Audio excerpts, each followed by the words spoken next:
불편하지 않는 분 외에놓고는 다 운동하는 것을 볼 수 있습니다. 이분들이 과연 운동이 좋아서 했을까요? 아니에요.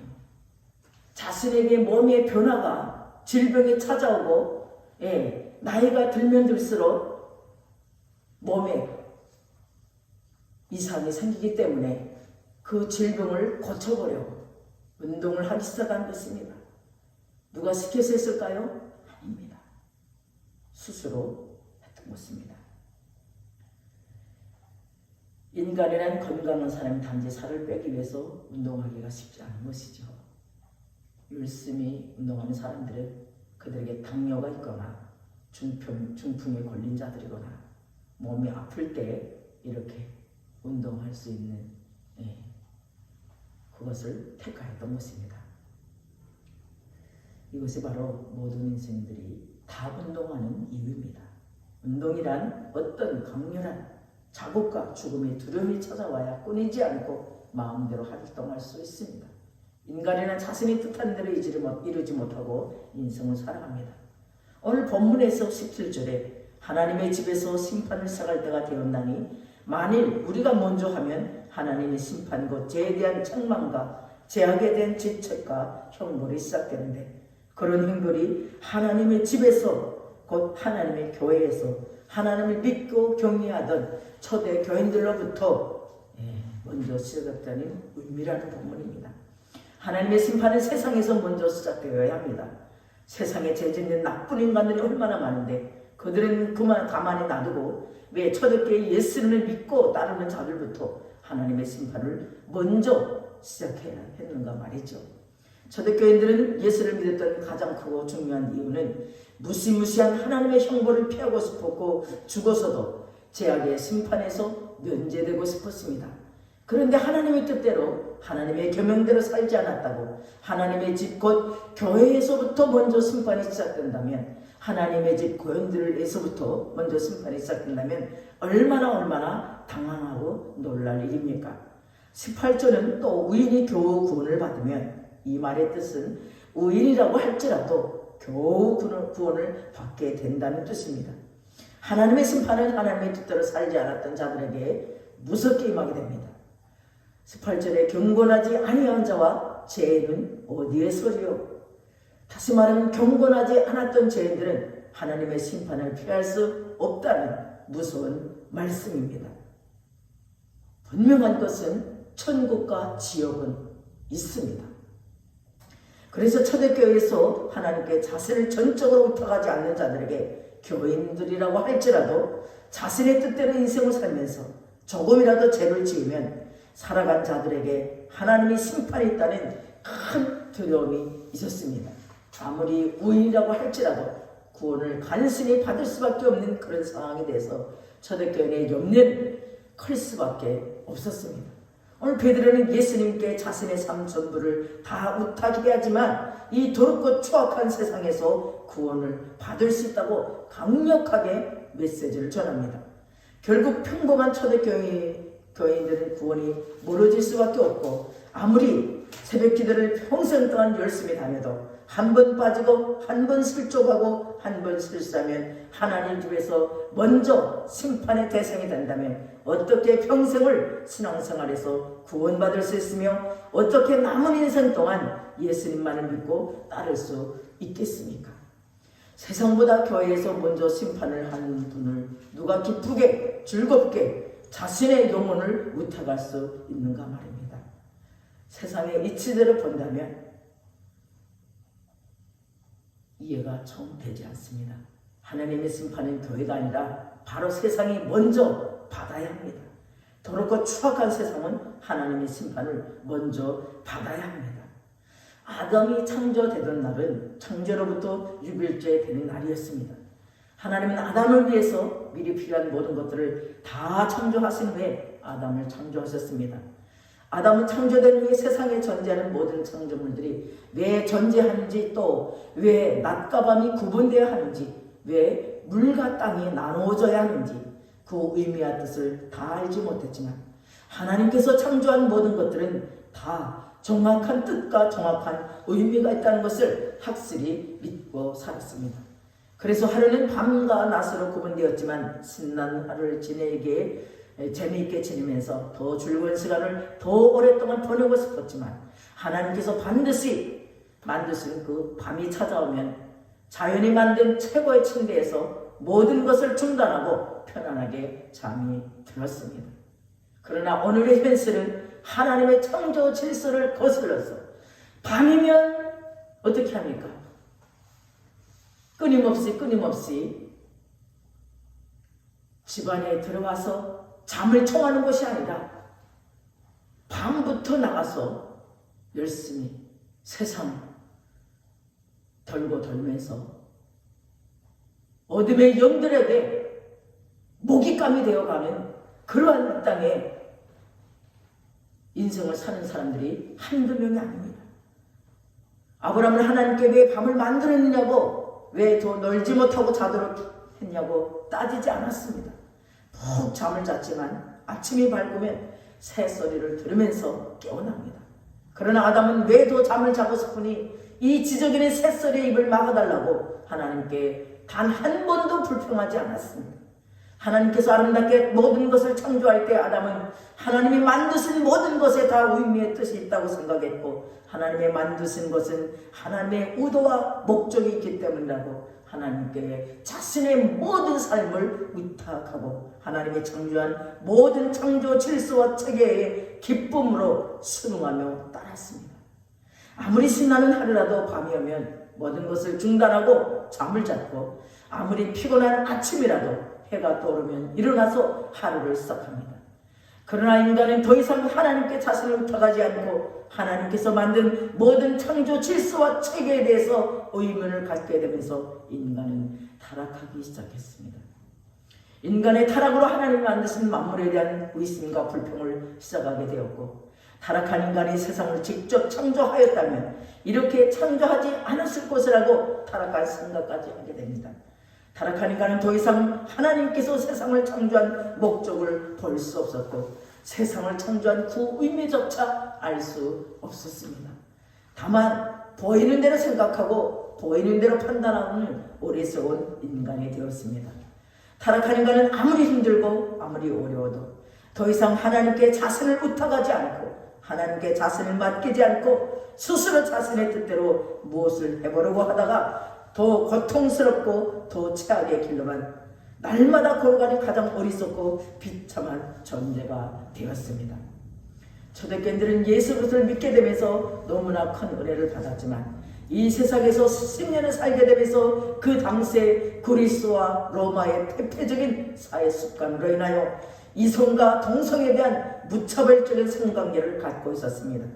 이것은 당시 지학스럽게 생각하지 않았고 오히려 자랑스럽고 당연하게 생각했기 때문에 그 당시 초대 교인들이 경건하게 산다는 것은 매우 힘들고 어려운 상황입니다.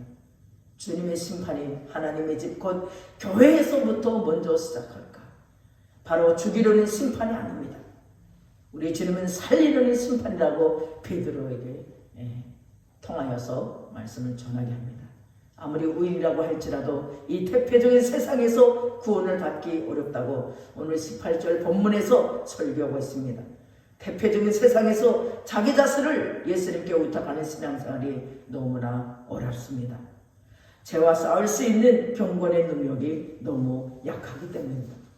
그래서 오늘 본문 19절에 그러므로 하나님의 뜻대로 고난을 받은 자들은 또한 선을 행하는 가운데 그 영혼을 미쁘신 창조주께 의탁하라고 말씀하고 있습니다. 이 말씀은 초대교인들을 우리인으로 만들어주기 위한 목적으로 고난이라는 가정을 통해서 만들어 간다는 뜻입니다. 고난이 몰려오면 모든 인간은 자신을 뒤돌아보며 더 신앙심이 깊어지고 경건해진다는 뜻입니다.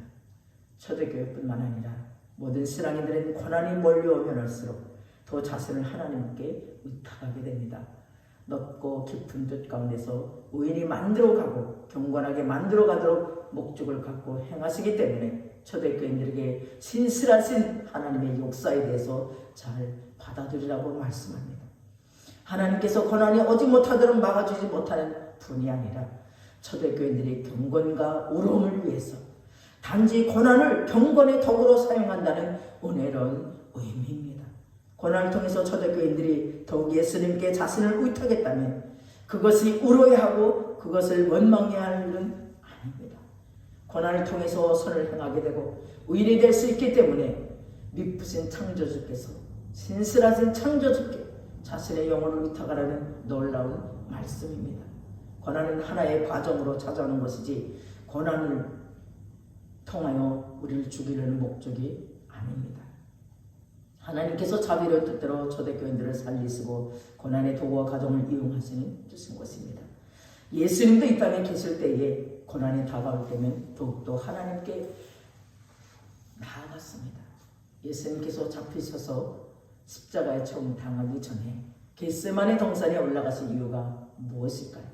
예수님께서 잡히기 전 답답했기 때문에 바람을 쐬러 올라갔을까요? 절대 아닙니다. 예수님께서 잡히시기 전에 깊이 자기 자신을 하나님께 의탁하고 싶었습니다. 모든 것은 예수님의 뜻이 아니라 하나님의 뜻대로 하기 원했습니다. 마태복음 26장 39절은 이렇게 말씀하고 있습니다. 조금 나아가서 얼굴을 땅에 대시고 엎드려 기도하여 이르시되 내 아버지여 만일 할 만하시거든 이 잔을 내게서 지나가게 하옵소서. 그러나 나의 원대로 마시옵고 아버지의 원대로 하옵소서 하시고 예수님은 인간의 대표로서 이 땅에 계시는 동안에 자신의 인간적인 것을 다 뜻을 꽂고 하나님의 뜻대로 모든 것을 하기 위해서 겟세마네 동산에서 간절히 엎드려 기도하셨습니다. 자기의 생명을 하나님께 의탁하고자 철저히 하나님의 뜻이 이루어지기를 밤새도록 기도하신 분이 바로 예수님이십니다. 예수님의 행동 중에는 인간이 예수님의 행동을 본받아 그렇게 신앙생활을 하라는 거룩한 뜻도 담겨져 있습니다. 예수님께서는 그 본체가 하나님이십니다. 예수님은 하나님으로서 모든 영광과 전구와 권세를 다 버리고 인간을 구원하기 위해서 이 땅에 내려오셨습니다. 예수님께서 인간으로서 내려오신 이유는 인간이 스스로 자신의 영혼을 구원할 수 없기 때문에 예수님께서 인간으로 오셔서 인간을 대신해서 모든 율법이 요구하는 의와 경고를 다 이루어서 인간에게 전가시켜 주기 위함이었습니다. 그러므로 예수님은 완전한 인간이면서도 완전한 신이십니다. 예수님은 불완전한 존재가 아니라 온전히 신성과 인성을 가진 전능한 분이지만 그는 하나님께 의탁합니다. 예수님은 완전한 존재이지만 스스로 하나님께 인간의 대표자가 되어서 자신을 의탁했습니다. 이것은 인간이 의탁할 수밖에 없는 불완전한 존재이지만 예수님은 인간으로 내려오신 성자 하나님이십니다. 그래서 인간과 예수님 사이에는 뚜렷한 차이가 존재합니다. 예수님은 자신이 스스로 목숨을 버린다고 했습니다. 자신의 뜻대로 하나님께 자신을 의탁했습니다. 내가 내 목숨을 버리는 것은 그것을 내가 다시 얻기 위함이니 이를 내게서 빼앗는 자가 있는 것이 아니라 내가 스스로 버리노라. 나는 버릴 권세도 있고 다시 얻을 권세도 있으니라고 요한복음 10장에 17절에 18절은 말씀하고 있습니다. 예수님은 목숨을 빼앗겼기 때문에 의탁한 것이 아닙니다. 예수님은 버릴 권세도 있고 다시 얻을 권세도 있는 분이었지만 인간을 구원하고자 자신의 뜻대로 스스로 자신의 생명을 버리고 하나님께 예수님의 생명을 의탁해서 모든 이 지구상의 인간들에게 자신의 오름을 전가시켜서 살려주고 싶었습니다. 인간은 버릴 권세도 다시 얻을 권세도 없는 자입니다. 그래서 의탁할 수밖에 없는 천한 존재가 인간이지만 그러나 예수님은 자신의 뜻에 따라 버릴 권세도 있고 다시 얻을 권세도 있는 분이십니다. 예수님 안에 거룩한 신적 권세와 전능한 신적 속성을 갖고 있지만 인간의 대표로서 예수님은 자신의 죽음 앞에서 하나님께 자기 자신을 전적으로 의탁한 분이셨습니다. 예수님 안에 존재하는 신적 권세한 능력 때문에 예수님은 자신의 모든 것을 스스로 하나님께 의탁했습니다. 예수님은 하나님의 뜻대로 고난을 받았습니다.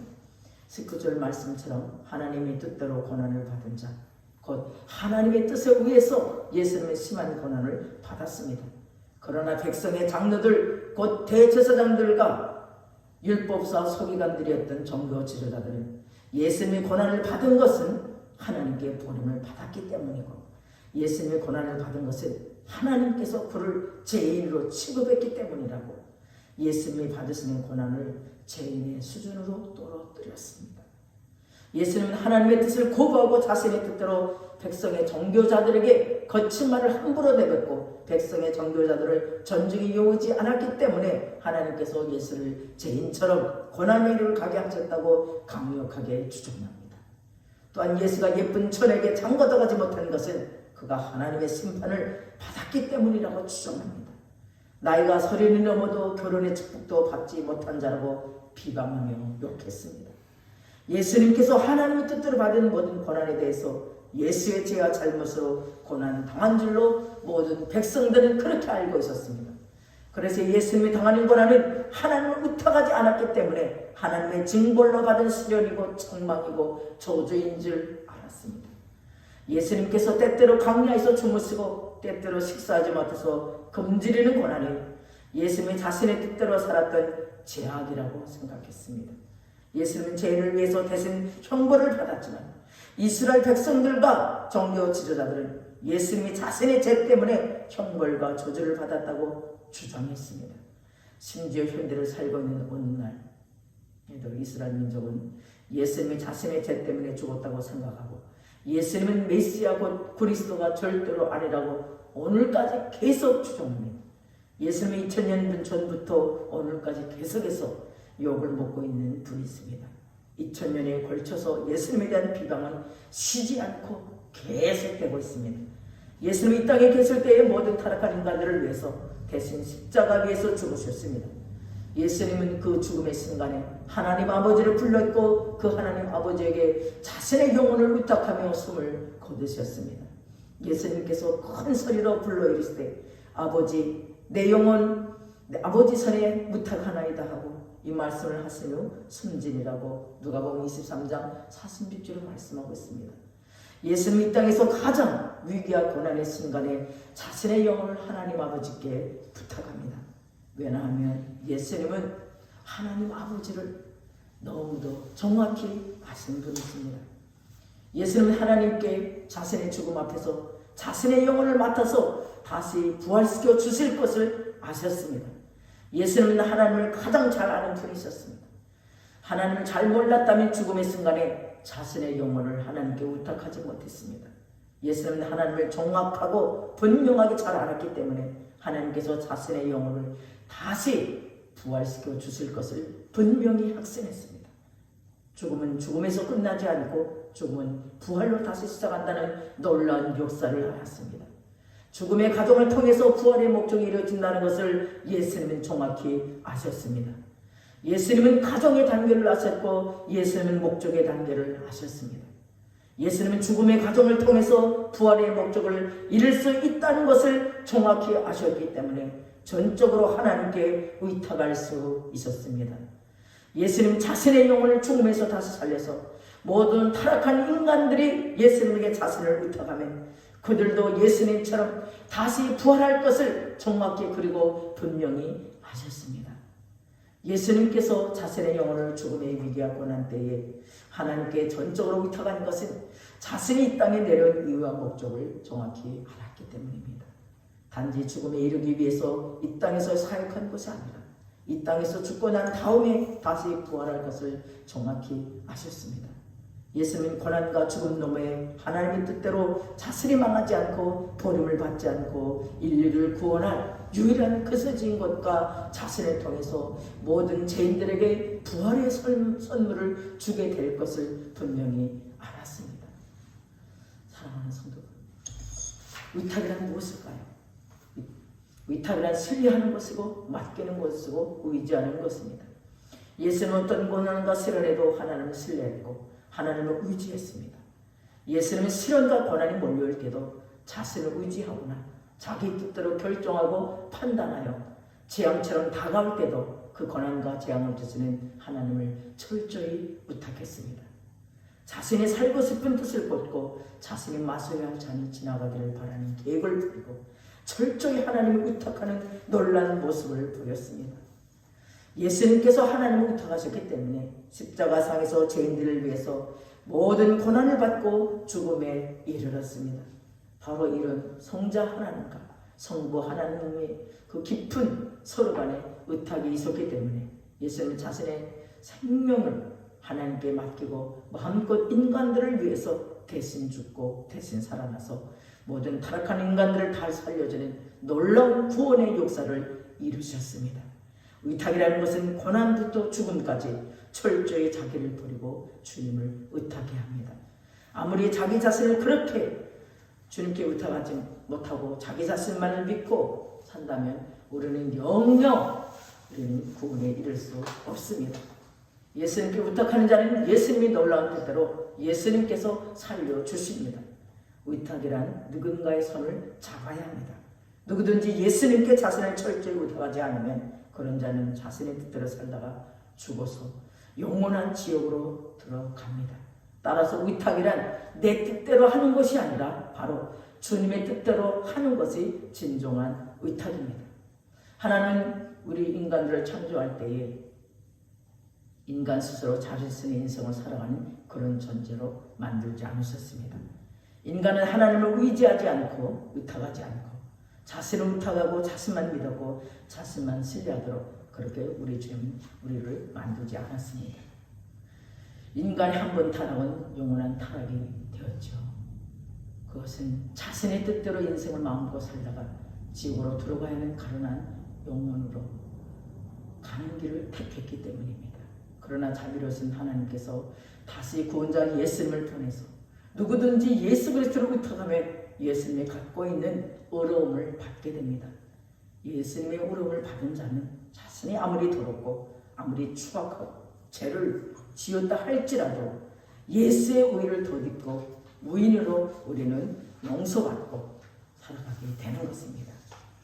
그리고 우리는 영원한 천국으로 들어가게 됩니다. 하나님 아버지께서 이 구원의 길을 다 열어놓으시고 누구든지 예수께 자신의 영혼과 인생을 다 바친 자들은 영원히 살도록 구원의 문을 열어주셨습니다. 예수님을 의탁하는 것은 곧 하나님 아버지를 의탁하는 것과 동일함으로 역사해 주셨습니다. 인간의 타락으로 하나님의 높고 정결한 모든 계명을 다 지킬 수 없지만 예수님께 나오기만 하면 모든 계명을 다 지키고 예수님을 의탁하면 모든 의로움을 다 받아서 영원한 천국으로 들어가게 되는 것입니다. 이런 구원의 길을 다 열어놓으신 분이 바로 은혜로우신 하나님 아버지십니다. 하나님 아버지의 계획은 오직 예수님을 통해서 모든 것을 이루도록 하셨습니다. 오늘 초대교인들은 자신들에게 찾아오는 인생 중의 고난을 도무지 이해하지 못했습니다. 왜 예수님을 믿고 예수님을 따르는데도 고난은 주기적으로 찾아와야 했는지 알지 못했습니다. 그러나 그 고난을 통해서 더욱 예수님을 깊이 알아가는 데 큰 도움이 되었습니다. 고난이라는 도구와 가정을 통해서 더욱 경건하고 더욱 어렵게 되었습니다. 초대교인들에게 고난은 단지 고난의 고통이 아니라 예수님을 알아가고 예수님을 만나게 되는 통로가 되었습니다.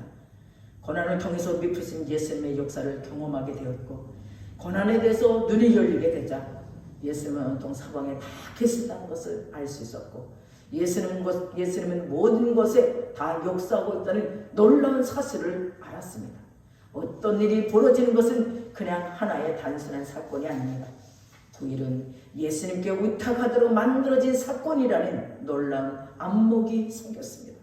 초대교인들은 이제 고난당하는 자들에게 주님의 뜻을 찾는 시간이 되었고 그리고 주님의 뜻대로 자신을 맡기는 시간이 되었습니다. 초대교인들은 고난 넘어 계시는 살아계신 예수님을 만나는 은혜를 축복을 입게 되었습니다. 어떤 고난도 주님의 의도한 대로 모든 것들이 다 이루어진다는 놀라운 확신과 기쁨 속에서 하루하루 축복의 삶을 누리게 되었습니다. 우리 현대인들의 복은 무엇일까요? 인생은 자신의 뜻대로 살아가는 수가 없습니다. 인생은 살면 살수록 아무리 애쓰고 힘써도 자신의 뜻대로 되어지는 것은 거의 없습니다. 자신이 낳은 자식도 자신의 뜻대로 되지 않고 자신의 몸도 자신의 뜻대로 움직여지지 않는 것이 현실입니다. 그러나 예수님께 나오면, 예수님께 나와서 자신을 예수님께만 부탁하면 예수님의 뜻대로 예수님이 우리의 삶을 움직여 주시고 예수님의 뜻대로 모든 것을 다 이루어 주십니다. 따라서 우리의 인생은 우리 마음대로, 우리 뜻대로 움직이지 않지만 우리의 인생을 주님께 드리면 주님의 뜻대로 모든 것을 움직여 주십니다. 따라서 우리는 우리의 인생을 주님께 드리면 모든 것을 다 예수님을 만나고 예수님을 믿게 되는 목적으로 모든 것이 움직여집니다. 고난이 아픔과 사건은 예수를 믿게 되는 하나의 가정으로 되는 것입니다. 예수를 믿게 되면 살아도 죽어도 영원한 천국으로 들어가서 영생 복락하는 것이 예수님의 뜻이기 때문입니다. 성도란 누구일까요? 성도란 자기 뜻대로 사는 자들이 아닙니다. 바로 성도란 예수님의 뜻대로 살고자 노력하는 자들입니다. 자신의 뜻대로 살고자 하는 자들은 교회에 나오고 신앙생활을 하더라도 결국 예수님께 자기 자신을 의탁하지 않습니다.